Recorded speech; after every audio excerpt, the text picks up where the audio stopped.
In this video, we're going to talk about a mistake that many foreigners and expats make in Italy.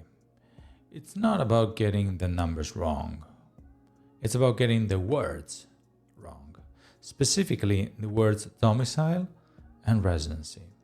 We're going to show you why thinking of your tax status as a matter of where you live can be very expensive and very dangerous. In our firm here at Studio Rico, we specialize in helping international clients in Italy. We've seen countless times how a simple misunderstanding of these two concepts can lead to a world of trouble. In everyday life, we often use the words domicile and residency with no care at all. We might say, I'm a resident of Verona, or Verona is my domicile. But for the Italian tax purposes, these are two very different concepts, and they're both equally important. First, let's talk about residency. This is the most common one people know. It's the place where you live for the majority of the year. Legally, the Italian government defines residency by, a few criteria. You can be, registered with the Italian Revenue Agency, with the civil registry, the anagrafe, for at least 103 days a year. And this is a very, clear fact. Or you can simply have your habitual abode, the dimora abituale in Italy, for at least 103 days a year. So basically that means that you're physically spend most of the time here in Italy.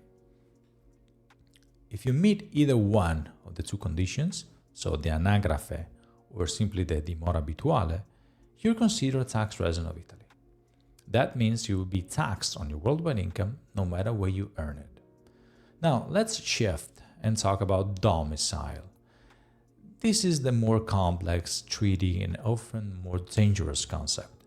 Domicile is the place where you have the center of your interest, personal interest.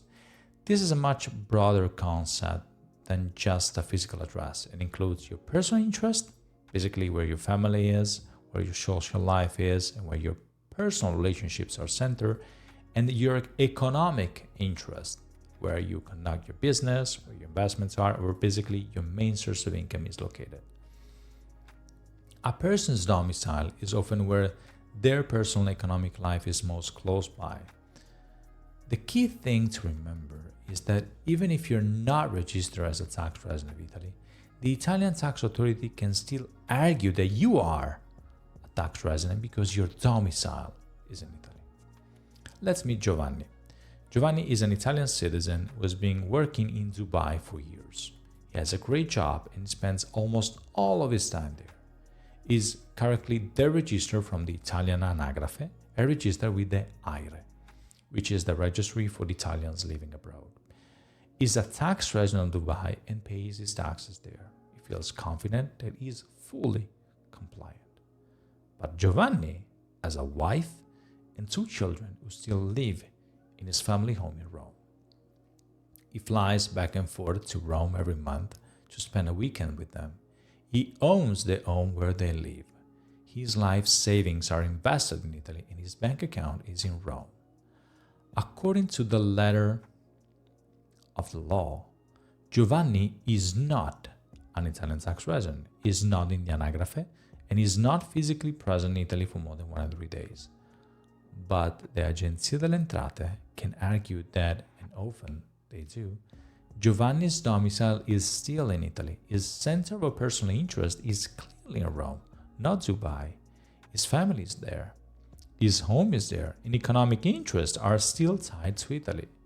In this scenario, the tax authority can challenge his tax status and declare him as a tax resident right away. That means they can demand that he pay taxes on his entire salary from Dubai, plus penalties and interest for all the years he was considered a tax resident. This is a devastating consequence, all because he misunderstood that domicile, not just residency, is the deciding factor. Now let's talk about Laura. Laura is a Swiss citizen who runs a successful business in Zurigo. He has a dream to move to Italy one day, so she buys a beautiful apartment in Florence. She spends a few months of the year there, maybe 4, 5 months at most, but never enough to be considered a tax resident. She loves the country and started a small side business selling Italian pieces of art online, and the business is registered in Italy. The rest of her time is spent in Switzerland, where a main business and her family are located.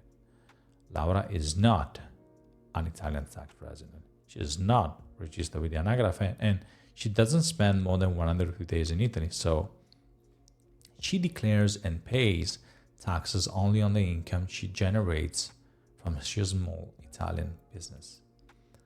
But the Italian tax authority can argue that Laura's domicile is also in Italy. Her economic interest, the online art business, and their significant personal investments in Florence apartment show that her center of personal interest might be shifting to Italy. If the Agenzia delle Entrate successfully argues this, they can declare her a tax resident of Italy, and that means they would demand that she will pay taxes on her entire income from her main business in Switzerland too, even though she is a Swiss resident and pays taxes there. This will lead a huge tax bill, plus penalties and a long, very expensive legal fight.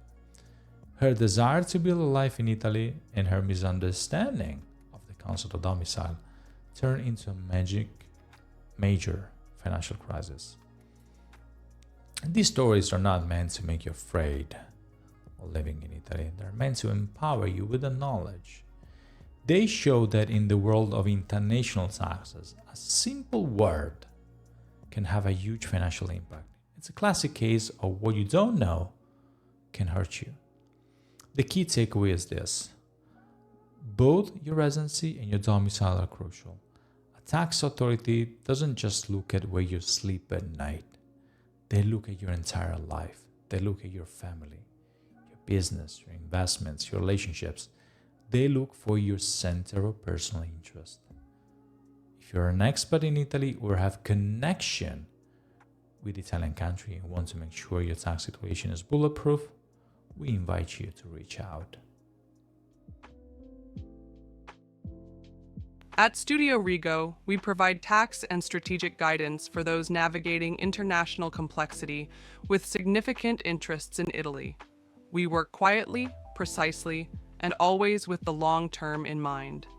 If you expect nothing less than clarity and control, you'll know where to find us. Thank you for watching. See you in the next video.